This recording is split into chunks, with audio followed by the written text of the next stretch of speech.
उल्लासनगर महानगर पालिका की तिजोरी माने जाने वाले स्टैंडिंग कमेटी चेयरमैन का पद रिक्त होने के बाद शहर की राजनीति में हलचल तेज हो गई है। ठाणे और कल्याण डोंबिवली महानगर पालिका में चुनाव के बाद स्टैंडिंग चेयरमैन की ताजापोशी हो चुकी है। ऐसे में अब उल्लासनगर में भी इस महत्वपूर्ण पद को लेकर सियासी सरगर्मियां बढ़ गई है। शिवसेना शिंदे गुट के भीतर ही इस पद को लेकर जोरदार दावेदारी सामने आ रही है।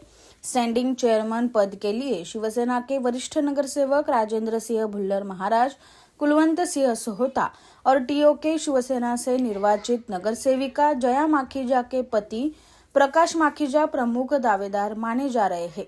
राजनीतिक गलियारों में चर्चा है कि यह पद किसे मिलेगा। इसका फैसला खासदार डॉक्टर श्रीकांत शिंदे की कृपा दृष्टि पर निर्भर करेगा।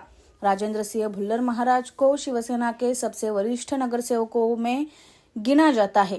वे पहले भी स्टैंडिंग चेयरमैन की कमान संभाल चुके हैं और उनके 1 वर्ष के कार्यकाल को शहर विकास के लिहाज से सराहनीय माना गया था। वही भाजपा छोड़कर ओमी कलानी के माध्यम से शिवसेना के टिकट पर चुनाव जीतने वाली जया माखीजा का भी अनुभव कम नहीं है। वे इससे पहले 3 बार स्टैंडिंग चेयरमैन की जिम्मेदारी संभाल चुकी है, जिससे उनकी दावेदारी मजबूत मानी जा रही है। दूसरी ओर कुलवंत सिंह सोहता बिट्टू भाई शांत स्वभाव और सरल व्यक्तिमत्व के लिए जाने जाते हैं।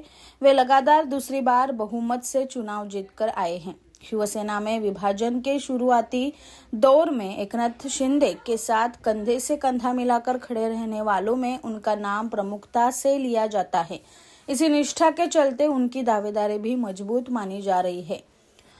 गौरतलब है कि ठाणे जिले की अन्य महानगर पालिकाओं में शिवसेना और भाजपा ने गठबंधन के तहत चुनाव लड़ा था, लेकिन उल्लासनगर में दोनों दल अलग अलग मैदान में उतरे थे। चुनाव के दौरान दोनों पक्षों के नेताओं ने एक दूसरे पर जमकर आरोप प्रत्यारोप लगाए थे।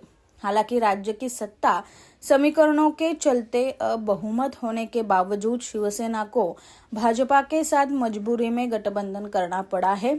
ऐसे में महापालिका के सबसे महत्वपूर्ण माने जाने वाले स्टैंडिंग चेयरमैन पद पर किसकी ताजपोशी होगी? महाराज भुल्लर, कुलवंत सोहता या माखीजा खेमे की प्रतिनिधि? इस पर सभी की नजरें टिकी है। खासदार डॉक्टर श्रीकांत शिंदे की अंतिम मुहर के बाद ही इस सियासी उठापटक पर विराम लगेगा।